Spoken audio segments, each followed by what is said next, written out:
Good morning, नमस्कार। आज मैं आप लोगों को एक वीडियो दिखाने जा रहा हूँ जो एक 18 साल का बच्चा है, बनारस का रहने वाला, जिसने कितनी अच्छी बात कही है। ये लोगों तक पहुँचाना बहुत ज़रूरी मैंने समझा, इसलिए ये वीडियो मैं बनाकर आप लोगों तक पहुँचा रहा हूँ। और आप लोग इसको शेयर करें, लाइक करें, सब्सक्राइब कर दें, ताकि ये मैसेज पूरे हिंदुस्तान में पहुँचे और इसका असर लोगों में अच्छा पड़े। जय हिंद, जय भारत। नमस्कार दोस्तों, अपनी 30-32 साल की पत्रकारिता में मैंने सैकड़ों नेताओं के इंटरव्यू किए हैं। आज पहली बार एक बच्चे का इंटरव्यू कर रहा हूं। बच्चा इसलिए क्योंकि इनकी 18 साल उम्र अभी अभी हुई है, 1 महीने पहले अभी अभी बालिग हुए। मैं इस वक्त हूं काशी के 80 घाट पर एक बोट पर, और इस बच्चे की कुछ किताबें हैं यहाँ, मोटी मोटी किताबें, और मोटी किताबों के साथ 18 साल का ये लड़का आज क्यों मेरे साथ है और मैं क्यों इसके साथ हूँ और इससे मैं क्या बात करने वाला हूँ, क्यों लगा मुझे इससे बात की जानी चाहिए, और ये क्यों लगा कि मैं जब चुनाव की यात्रा में निकला हूँ, ज़िले ज़िले में घूम रहा हूँ, लोगों की आवाज़ सुन रहा हूँ, उनकी मुश्किलें, परेशानियाँ, समस्याएं, सरकार के कामकाज को लेकर उनकी चिंताएं या बाकी चीज़ें, तो उन सब के बीच 18 साल के एक लड़के से इंटरव्यू करने की ज़रूरत क्यों पड़ी? ये क्यों ख्याल आ गया? ये सवाल आपको शायद अब तक इस 1-1.5 मिनट की भूमिका में आपके भीतर भी पैदा हुआ होगा। तो आपके सवालों का जवाब मिलेगा जब मैं इनसे बात करूंगा। उससे पहले इनका परिचय मैं कराऊं, उससे पहले मैं चाहता हूं जिस वजह से आज मैं इनका इंटरव्यू कर रहा हूं उस वजह को समझिए, और उस वजह को समझने के लिए आप 2 मिनट का एक वीडियो है जिसमें ये कुछ कहते दिखे हैं। वो वीडियो जो आज से करीब करीब 2 साल पहले वायरल हुआ था, लाखों लोगों ने देखा था, हजारों लोगों ने ट्वीट किया था, फेसबुक पर हजारों लोगों ने पोस्ट किया था। वो वीडियो जिसकी वजह से मैं इनको जाना, जिसकी वजह से इन्हें लाखों लोगों ने जाना, और जिसकी वजह से आज मैं काशी में आकर भी इनसे इंटरव्यू करने आया हूँ। मैं चाहता हूँ उस वीडियो में क्या कह रहे थे वो सुनिए, फिर इनके बारे में बात करेंगे। ये क्या है और क्यों है और इनसे मुझे क्या समझना है ये भी आप समझेंगे। जरा एक 2 मिनट का 1.5 मिनट का वीडियो सुनिए आप। बड़ी अजीब विडंबना है कि गांधी के देश के लोगों ने ही गांधी को सबसे कम पढ़ा व समझा। हैरी पॉटर और चेतन भगत को दिन रात भोर दोपहरी एक करके पढ़ने वाली युवा पीढ़ी अगर गांधी जी को तबीयत से पढ़ दी होती तो आज पीढ़ियों का सबक शायद कुछ और होता, लेकिन हमने ऐसा नहीं किया, और यही कारण है कि आज तमाम फैंसी और फेसबुकिया ज्ञान हमारे पास हो गए हैं। जैसे बंटवारे का शाश्वत कारण गांधी जी को मानना और गांधी जी को मुस्लिम परस्त कह देना। तो मैं ये कह देना चाहता हूँ कि गांधी से बड़ा कोई हिंदू नहीं था, लेकिन गांधी के हे राम से बाकी कौमें डरती नहीं थीं, क्योंकि गांधी भारत में धर्मनिरपेक्षता के प्रतीक थे। आज के समय में अहिंसा को कायरता और कमज़ोरी का प्रतीक समझा जाता है, लेकिन लोग ये भूल जाते हैं कि विश्व की सबसे बड़ी सेना से आप हथियार से लड़ाई नहीं कर सकते। उसके लिए आपको एक ऐसा हथियार चुनना होगा जिसका मुकाबला वो न कर सकें, और वो हथियार है अहिंसा। गांधी जी का कहना था कि आँख के बदले आँख फोड़ने से तो पूरी दुनिया ही अंधी हो जाएगी। उनका ये भी मानना था कि ऐसी पढ़ाई जो आपके हुनर को बढ़ावा न दे वो बदतमीज़ी की पढ़ाई है। गांधी जी और तमाम नेताओं और सेनानियों के बलिदानों, आंदोलनों और जेल यात्राओं के फलस्वरूप 15 अगस्त सन 1947 को हमें आज़ादी मिली, और हम देशवासी गांधी जी को इतना चाहते थे कि अगले ही वर्ष उन्हें 3 गोलियां मारकर उनकी यही समाधि बना दी। लेकिन गांधी कभी मरते नहीं हैं, क्योंकि गांधी एक विचार का नाम है, गांधी एक व्यक्ति का नाम नहीं है, और विचार सदैव जीवित रहता है।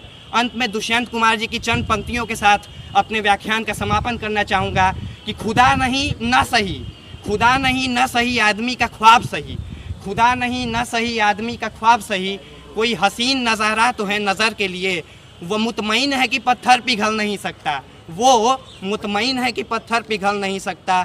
मैं बेकरार हूँ आवाज़ में असर के लिए, मैं बेकरार हूँ आवाज़ में असर। मुझे नहीं पता कि आप में से कितने लोगों ने इस लड़के का ये वीडियो देखा या सुना होगा, लेकिन इस वीडियो में ये लड़का जो कह रहा है उसमें एक बात अहम है कि जब बच्चों को गांधी पढ़ना चाहिए तब बच्चे हैरी पॉटर और चेतन भगत पढ़कर उनकी समझदारी कैसे विकसित होती है और किस तरह से वो दुनिया जहान और अतीत को, इतिहास को जानते हैं, उसी का जिक्र कर रहे थे अपने वीडियो में, और साथ में गांधी के होने के मायने। तो मुझे लगा कि, और उसके बाद बीते 2 सालों में, पहली बार मैंने वो वीडियो देखा था 2 साल पहले, और बीते 2 साल में भी कई बार अलग अलग मौके पर इनके लिखे कुछ शब्द, कुछ फेसबुक पोस्ट, कुछ ट्विटर पोस्ट, ये सब देखकर मुझे एक राय बनी इसके बारे में कि एक 16, 17, 18 साल का लड़का कैसे इस तरह से सोचता है। तो मुझे लगा इससे बात की जानी चाहिए, और ऐसे माहौल में ख़ास तौर से, और क्या माहौल है आप शायद समझ पा रहे होंगे। तो आज मेरे साथ हैं आयुष चतुर्वेदी, और मैंने कहा कि आप क्या क्या पढ़ते हो, तो कुछ किताबें लेकर आना। तो कुछ किताबें लेकर आए हैं, glimpses of world history Jawaharlal Nehru की, और जिन्हें भी हिस्ट्री में दिलचस्पी है उन्होंने शायद ये किताब पढ़ी होगी, और जिनको भी नेहरू में दिलचस्पी है उन्होंने ज़रूर पढ़ी होगी। उसके अलावा मोहनदास करमचंद गांधी का और गांधी मानुष एक किताब देख रहा हूँ, पहला गिरमिटिया राजकिशोर। खैर, किताब के बारे में तो खुद बताएंगे। तो आयुष, सबसे पहले ये बताओ कि जैसे मैं ऐसे इंटरव्यू कर रहा हूँ, इंटरव्यू पहले किया है किसी ने तुम्हारा? नहीं, ऐसा इंटरव्यू तो पहली ही बार हो रहा है। पहली बार हो रहा है। तो मैं भी ऐसा इंटरव्यू तो पहली बार ही कर रहा हूँ। तो हम दोनों का पहली बार है। बिल्कुल। ये भी ऐसा इंटरव्यू पहली बार दे रहा, मैं भी ऐसा इंटरव्यू पहली बार कर रहा हूँ। तो पता नहीं ये नर्वस है कि नहीं, मैं भी नर्वस हूँ। नेता होते हैं तो सवाल सब तय होते हैं, यहाँ तो एक अभी अभी बालिग हुआ एक बच्चा है। तो सबसे पहले यही बताओ कि तुम महादेव की नगरी काशी में रहते हो और देश में एक अलग किस्म का माहौल है बीते कुछ सालों से, ख़ास तौर से। तो अपने परिचय से शुरू करो। अभी किस क्लास में पढ़ रहे हो तुम? अभी मैंने हाल ही में 1.5 महीने पहले दिल्ली विश्वविद्यालय में ज़ाकिर हुसैन दिल्ली कॉलेज में BA पॉलिटिकल साइंस ऑनर्स में एडमिशन लिया है। और यहाँ से कहाँ पढ़ाई हुई तुम्हारी? यहाँ 10वीं तक तो मैंने घर के पास में ही BHU के पास नवनीता कुंवर पब्लिक स्कूल है, वहाँ से 10वीं की पढ़ाई की। और उसके बाद 11वीं में सेंट्रल हिंदू बॉयज़ स्कूल है जो काशी हिंदू विश्वविद्यालय से संबद्ध है, उससे 12वीं की पढ़ाई मैंने पूरी की है। 12वीं की पढ़ाई की। तो 12वीं की पढ़ाई की, और वो जो वीडियो जो अभी हमने दिखाया वो वायरल हुआ था, कब वायरल हुआ? 11वीं में, जब मैं 11वीं कक्षा में। 11वीं में गांधी, लुई फिशर ने जो गांधी की जीवनी लिखी है वो मैंने पढ़ी है करीब करीब 25-30 साल पहले। हालांकि मेरे पास वो किताब है लुई फिशर की जीवनी, और वो बहुत ऑथेंटिक जीवनी है जो लुई फिशर की, पहले पतली है लेकिन बहुत ऑथेंटिक जीवनी है। लुई फिशर की लिखी हुई जीवनी भी पढ़ी है तुमने? गांधी जी, वो भी पढ़ी है। तो ये बताओ आयुष, इस उम्र में जब रियली लोग चेतन भगत और हैरी पॉटर ही पढ़ते हैं जो वीडियो में तुम कह रहे हो, पहले तुमको तुम कहूँ कि आपको आप कहता हूँ? नहीं, तुम मैं तुमको आप कहता हूँ। अरे नहीं। तो वो जो आप हैरी पॉटर और चेतन भगत पढ़ने की उम्र में और भी बहुत कुछ पढ़ते हैं, कॉमिक्स पढ़ते हैं। हमारी उम्र में तो लोग कई तरह की चित्रकथाएं पढ़ते थे, विक्रम बेताल और अमर चित्रकथा और न जाने क्या क्या, और राजन इकबाल सीरीज, पता नहीं वो सब अभी भी होता होगा, कुछ जासूसी उपन्यास। और ये सब बच्चे क्या पढ़ते हैं आजकल, जो तुम्हारी उम्र के, आपकी उम्र जो उम्र के बच्चे होते हैं वो क्या पढ़ते हैं ऐसे सिलेबस किताब के अलावा, कोर्स के अलावा? मुझे लगता है कॉमिक्स वगैरह ही। और ऐसा नहीं है कि मैंने वो चीज़ें नहीं पढ़ी हैं। मैं भी जब छोटा था, मुझे याद आता है पहली दूसरी क्लास में था, तो मैं भी चंपक, बिल्लू, पिंकी, चाचा चौधरी ये किताबें पढ़ता था। लेकिन जल्दी आप बड़े हो गए कि अब गांधी को ज़्यादा पढ़ने और लगे। उसके साथ ही ऐसा नहीं है कि उस समय खाली वही किताबें पढ़ता था, कॉमिक्स ही पढ़ता था, साथ में मतलब गांधी से भी परिचय शायद शुरू हो गया होगा उस समय। ये है कि सीरियस फिगर मानता था, उनको लगता था कि हमारे राष्ट्रपिता हैं, एक बूढ़े आदमी जैसा एक इमेज उनकी थी दिमाग में। लेकिन उसके बाद जब मैंने थोड़ा पढ़ना शुरू किया, उनकी आत्मकथा पढ़ी, तो जाना कि ये बिल्कुल हमारी तरह का ही एक इंसान था जिसने अपनी गलतियां स्वीकारी हैं, जिनसे उन्होंने सीखा है। और यही चीज़ें किसी को, वो महात्मा भले ना हो लेकिन एक महान इंसान थे, और ये चीज़ें प्रभावित की कि एक अच्छा इंसान बना जा सके। आयुष की पहली बार गांधी को कब पढ़ा कायदे से आपने, जिसके जो पढ़ने के बाद वो राय बनी जो राय आपकी उस वीडियो में दिखी? कायदे से तो मैं मानता हूँ कि जब मैं 5वीं 6वीं क्लास में था तो उनकी आत्मकथा मैंने तब पढ़ी थी। उसके पहले भी उनके बारे में कुछ चीज़ें जैसे कि स्कूल की किताबों में होती हैं थोड़ी बहुत, तो वैसे ही पढ़ा था, वैसी ही जानकारी थी उनके बारे में। लेकिन जब 5वीं 6वीं क्लास में था तब आत्मकथा उनकी सत्य के साथ मेरे प्रयोग सबसे पहले पढ़ी। तो वही उनकी भाषा बहुत आसान है। मुझे लगता है कि जो बच्चा कॉमिक्स पढ़ता है वो भी अगर इनकी गांधी जी की आत्मकथा पढ़े तो वो समझ लेगा, क्योंकि आसान भाषा में चीज़ें हैं और वो कनेक्ट कर पाएगा। तो वहाँ से लेकिन सत्य के साथ मेरे प्रयोग जो आपने पढ़ी गांधी की, उसी का ये अंग्रेजी रूप है ओरिजिनल। हालांकि ओरिजिनल शायद गुजराती में है, क्या अंग्रेजी में ही है? नहीं, ओरिजिनल गुजराती में। ये महादेव देसाई का अनुवाद है। हाँ। तो उसी सत्य के साथ मेरे प्रयोग का ही अंग्रेजी रूप है। तो सिलेबस में तो नहीं रहा होगा ना वो सब? नहीं। तो सिलेबस की किताब और या कॉमिक्स और मनोरंजन और जासूसी उपन्यास और जो भी बच्चे पढ़ते होंगे उस समय ये the story of my experiments with truth या सत्य के प्रयोग, ये पढ़ने का कैसे ख्याल आया? ख्याल मुझे लगता है कि ये घर के माहौल पे डिपेंड करती हैं ये चीज़ें। दादाजी हों, पिताजी हों, इनकी रुचि है साहित्य में, राजनीति की चीज़ों में, तो किताबें जाहिर तौर पर वही लाकर मुझे देते थे। मेरी रुचि खुद से अचानक से नहीं बनी कि नहीं मैं आज जाता हूँ दुकान से गांधी की आत्मकथा खरीद के लाता हूँ, पढ़ता हूँ। ऐसा नहीं था, घर में मिली वो किताबें और जब पढ़ा तो लगा कि नहीं ये किताबें घर में रखी हुई हैं तो ज़रूर किसी काम से ही रखी हुई हैं। तो फिर पढ़ना शुरू किया तो अच्छा लगने लगा और भी किताबें फिर मैंने जो मुझे जिनमें रुचि पैदा हुई वो चीज़ें भी मंगाई और पढ़ी। पापा क्या करते हैं आपके? पापा शिक्षा के क्षेत्र से जुड़े हुए हैं, इग्नू में लेक्चरर हैं और साथ ही साथ सामाजिक जो चीज़ें हैं, कार्य हैं, उनको भी लेकर, जैसे हम अभी अस्सी घाट पर हैं तो अस्सी नदी को एक नाले में तब्दील कर दिया गया है। वरुणा और अस्सी के नाम से वाराणसी को जाना जाता है और इसको एक नाले के रूप में बना दिया गया है। तो इसको लेकर एक अस्सी बचाओ संघर्ष समिति, अच्छा। पापा उसके संयोजक हैं। तो उन्हीं चीज़ों, वही घर के माहौल से ही वो चीज़ें दिमाग में आई। पर्यावरण हो, साहित्य हो, रुचि, राजनीति हो, इन चीज़ों से एक स्नेह पैदा होना वो पैदा हुआ घर से। तो जैसे आपने गांधी को पढ़ा और ये ग्लिम्सेस ऑफ वर्ल्ड हिस्ट्री, इसको भी पढ़ा है? जी, अंग्रेजी में? हाँ। तो इतनी मोटी किताब भी पढ़ ली आपने? ये 1200 चैप्टर्स में बटी हुई है इसलिए आसानी हुई। पूरा पढ़ लिया? हाँ, लगभग ये 1150 की किताब, ये देखिए।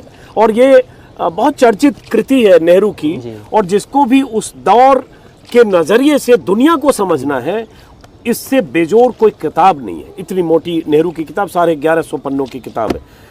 तो इसको कैसे पढ़ लिया इतनी मोटी किताब? मतलब इसको कैसे लगा? ये सब तो सिलेबस से बाहर की चीज़ है। हाँ, ये तो लोग कई बार जो BA MA किए हुए रहते हैं वो पढ़ते हैं। हालांकि शायद ये मेरे ख्याल से ग्रेजुएशन में या कहीं हिस्ट्री में है, कोर्स बुक में है, पोस्ट PG में है। तो जो PG में किताब है वो किस क्लास में पढ़ लिया तुमने? ये मैंने 9वीं क्लास में पढ़ी थी। सॉरी, नहीं, 9वीं क्लास में। 9वीं में पढ़ लिया जी। तो ये सब की प्रेरणा मतलब क्यों हुई?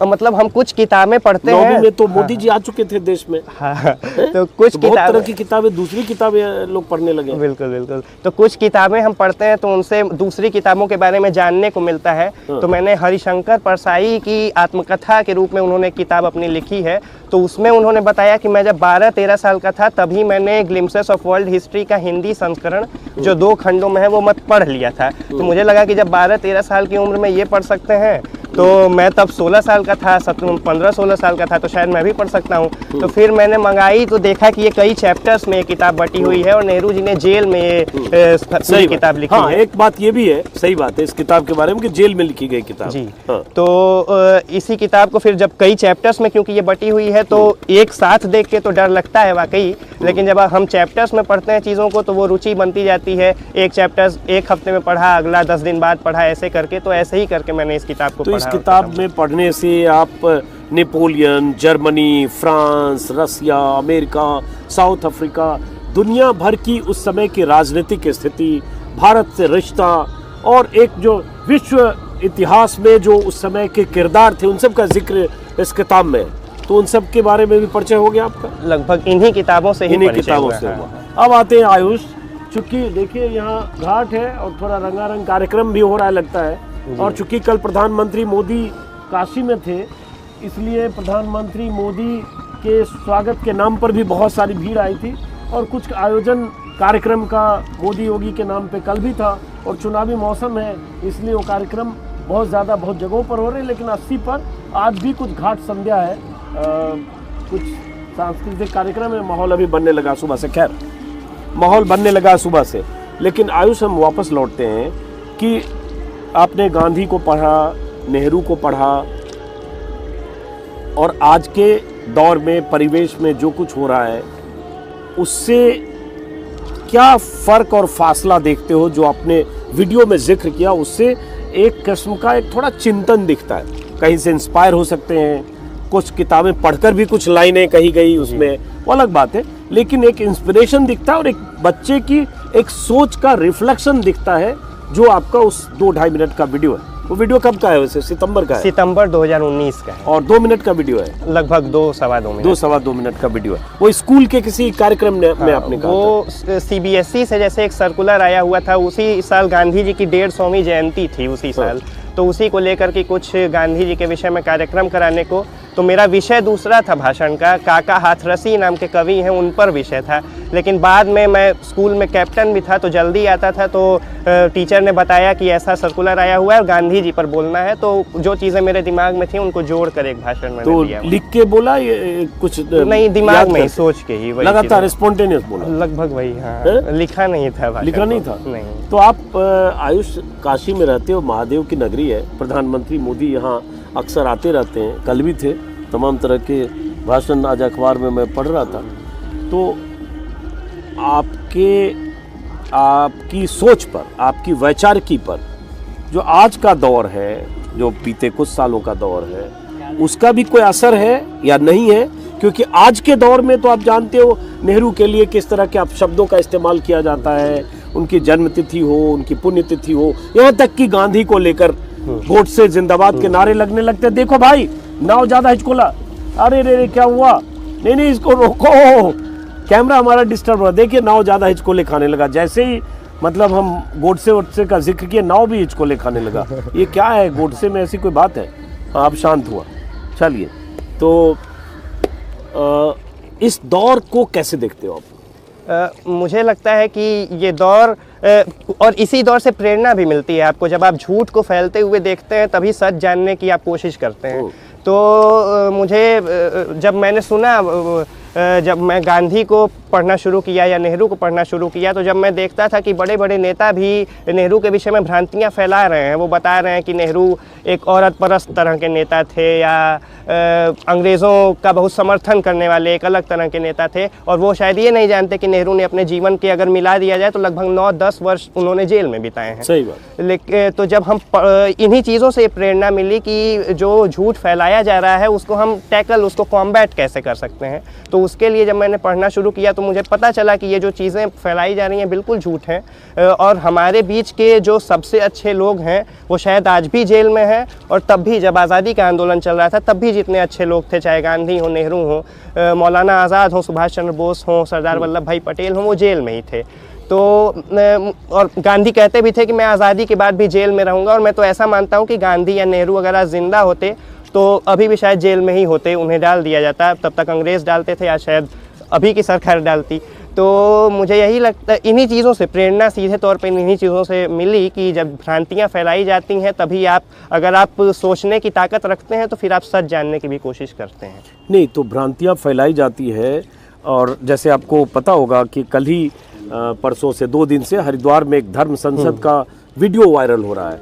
उस वीडियो में मुसलमानों के प्रति नफरतों का इजहार तो कोई मामूली बात नहीं है, इस देश में दशकों से होता रहा, और बीते 4-6 सालों से ज़्यादा, लेकिन और भी उससे कई गुना ज़्यादा मारने, काटने, हथियार रखो, हिंदुत्व की रक्षा करो, हिंदू राष्ट्र बनाओ, और तमाम तरह की बातें उसमें कही गई है। ऐसी कही गई जिसको रिपीट करना भी एक तरह से हिंसक लगता है कि उन शब्दों को कैसे रिपीट करें। और इस दौर में आप काशी में रहते हो, तो आपको कहीं आसपास के परिवेश का असर पड़ता है कि नहीं, ये प्रभावित करता है या नहीं?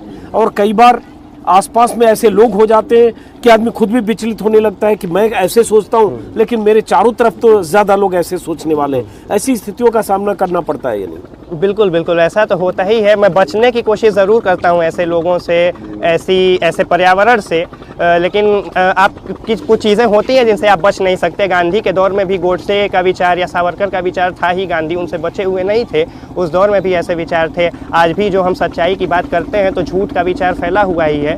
और दोस्तों में भी बहुत लोग हैं जो जिस विचार का हम बात कर रहे हैं, जो आज के दौर में जैसा लोग सोचते हैं वैसे विचार वाले मेरे दोस्तों में भी कई लोग रहे हैं, अगल बगल में भी लोग रहे हैं। लेकिन मैं बचने की कोशिश ज़रूर करता हूँ और खुद से पढ़कर जानने की कोशिश करता हूँ, ना कि जो हमें बता दिया जाए सिर्फ वही मान लेना, ऐसी कोशिश नहीं करता हूँ। तो ये बताओ, गांधी नेहरू का जिक्र चूँकि चला और आपने पढ़ा और ये सच आपने कहा, और हम सब लोग देखते हैं, बीच में ही नाव हिलने लगी थी इसलिए बात भटके, कि हर जन्मदिन पर और पुण्यतिथि पर नेहरू की ऐसी छवियाँ देश में गढ़ने की कोशिश होती है। ऐसे फ़ोटोज़ वायरल होते हैं जिसमें उनकी बहन के साथ फ़ोटो हैं, विजय लक्ष्मी पंडित के साथ, उनकी बहन की बेटी के साथ, नयनतारा सहगल के साथ।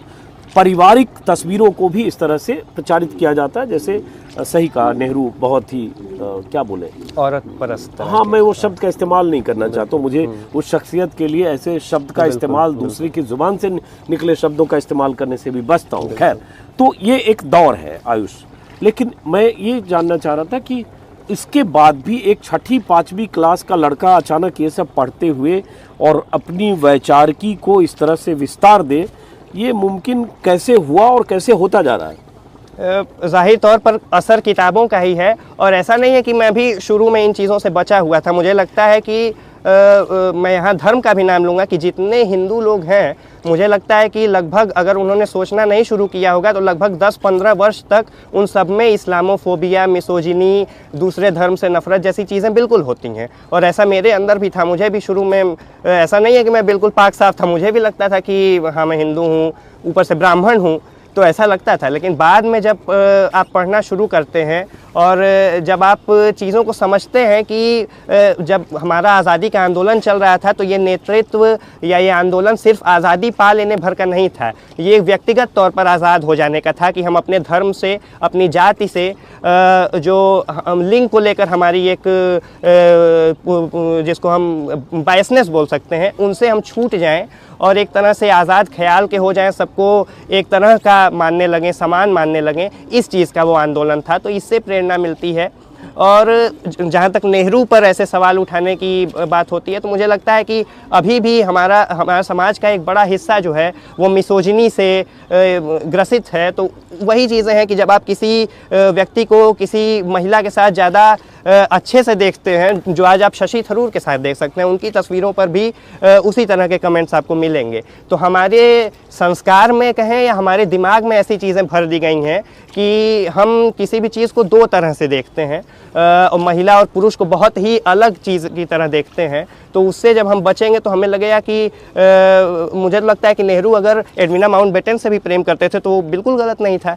अगर आप प्रेम के असल मायने को समझेंगे, औरत और मर्द के असल संबंध को समझेंगे और ये समझेंगे कि बिल्कुल समानता है इन चीज़ों में। वो जैविक रूप से असमानता हो सकती है लेकिन सामाजिक रूप से समानता ही है।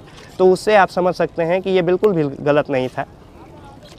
चलो हम वापस लौटते हैं आज के दौर में। आयुष चतुर्वेदी इनका नाम है।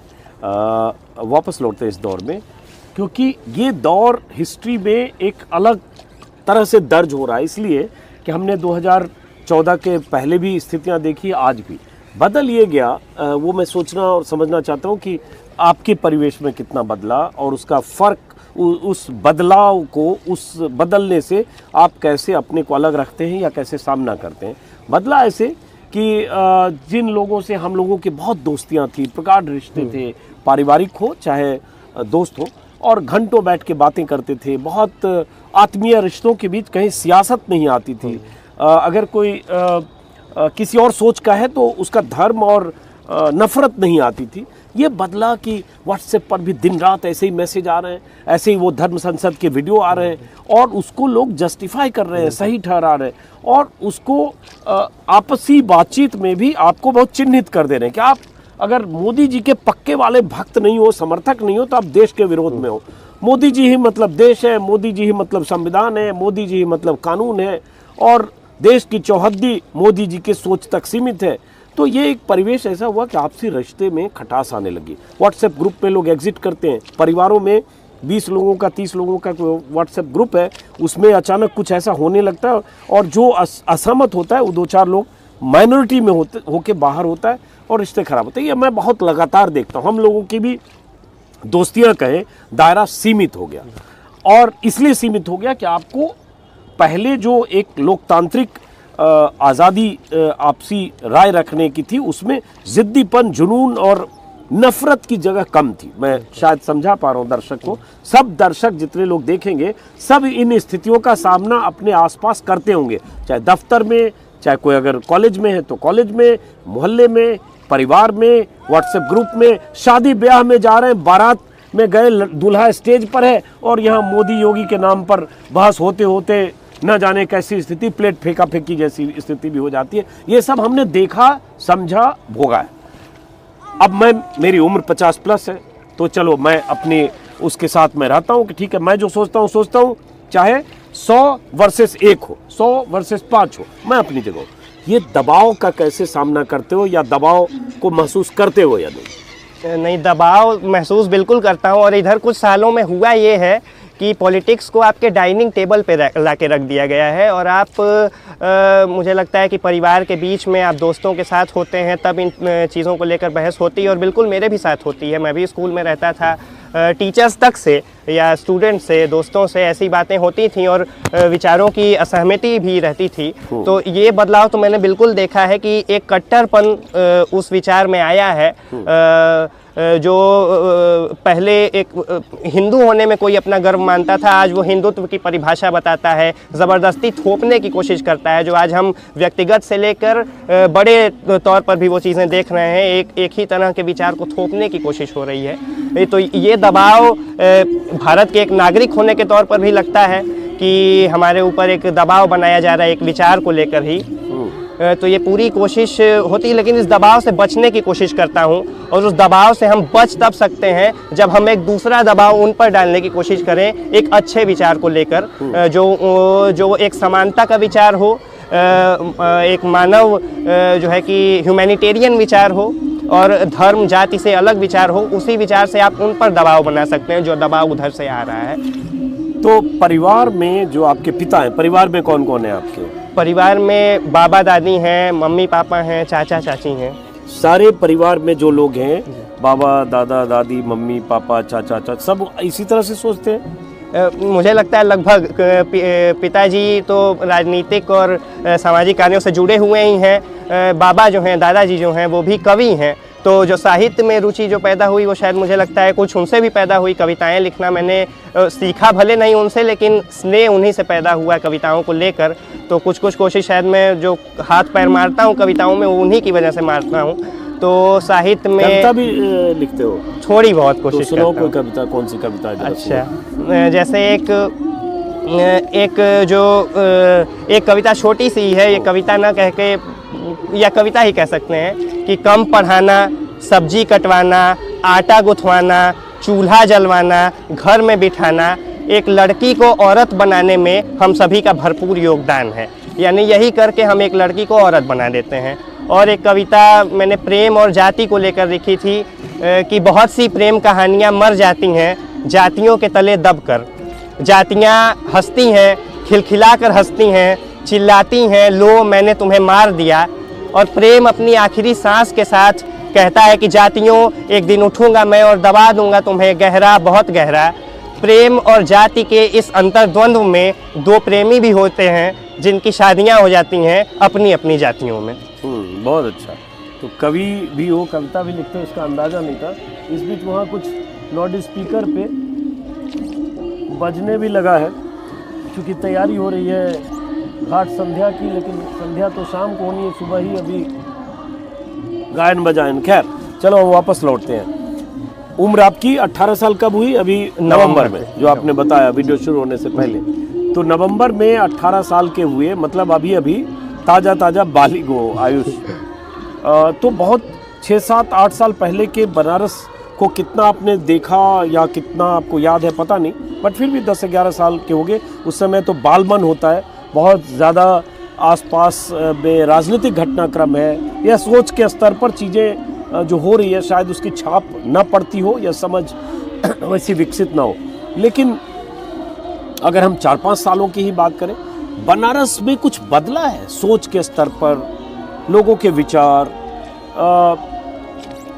दो समुदायों के बीच के रिश्ते, कोई अगर सलीम है और कोई संजय है, उस दो के बीच के कुछ रिश्ते, ऐसा कुछ बदला है क्या इस महादेव की नगरी में, काशी में? मुझे लगता है बिल्कुल बदला है।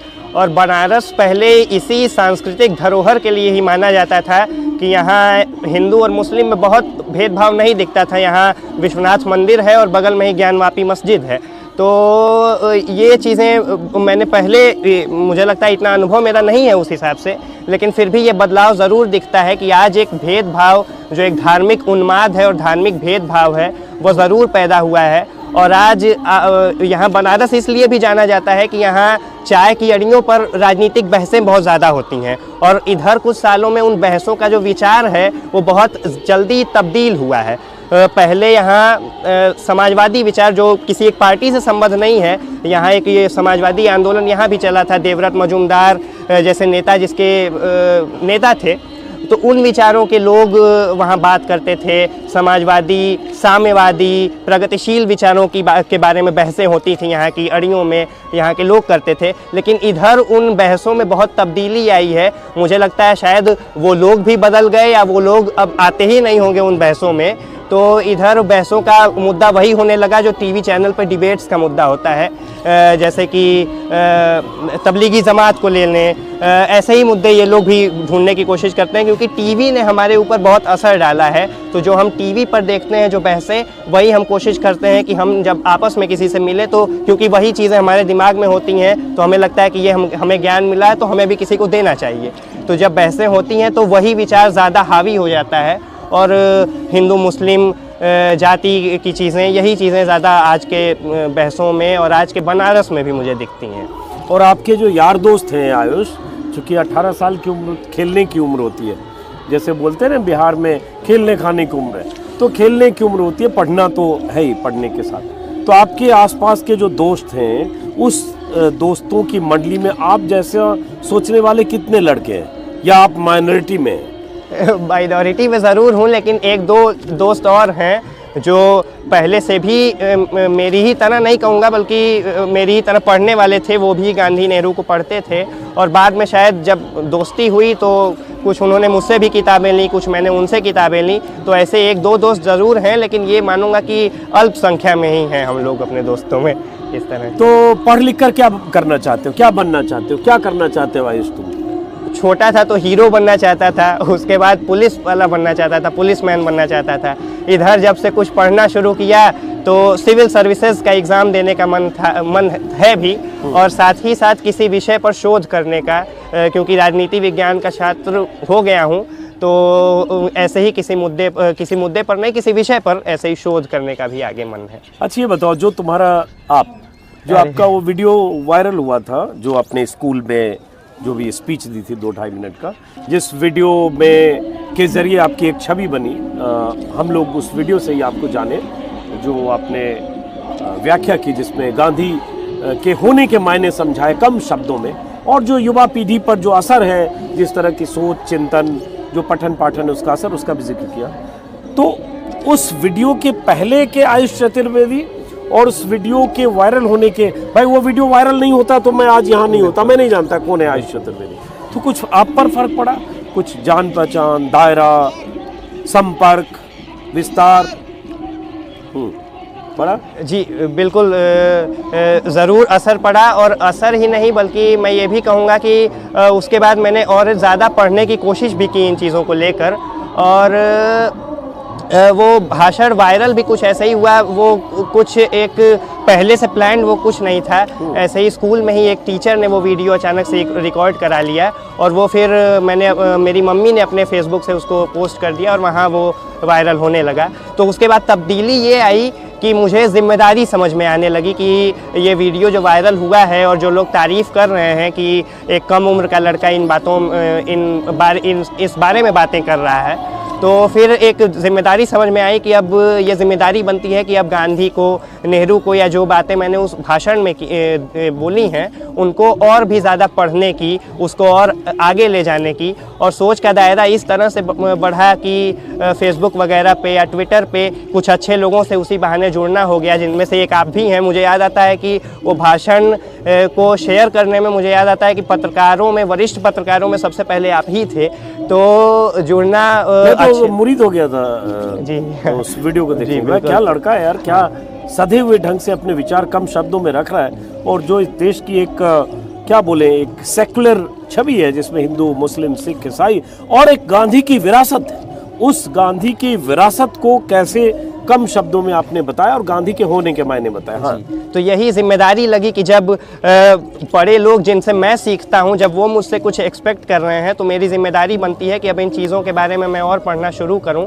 और वहीं से मैंने कुछ और किताबें भी फिर आगे पढ़ी, गांधी के विषय में, नेहरू के विषय में, गांधी के आश्रम के जीवन के बारे में, जो नारायण देसाई की पतली पतली पुस्तकें हैं, तो वो चीज़ें भी मैंने पढ़नी शुरू की। महादेव देसाई, नारायण देसाई, महादेव देसाई के पुत्र। ओके, हाँ। जी, तो ऐसे ही किताबें फिर पढ़नी शुरू की। और एक अध्ययन का एक मन जो होता है वो बनता चला गया। उसके पहले मैं ये मानूंगा कि उस भाषण से पहले मैंने कम किताबें पढ़ी थी, उसके बाद ही ज़्यादा किताबें पढ़ी हैं गांधी या नेहरू के विषय में। चलो, मैं बात तो कुछ और करना चाहता था, लेकिन आवाज़ें अब घाट से आने लगी है, वहाँ कुछ ढोल नगाड़े म्यूजिक जैसा माहौल बन रहा है, तो इसलिए संक्षिप्त में आखिरी बात, क्या पढ़ रहे हो अभी इन दिनों कोर्स की किताबों के अलावा?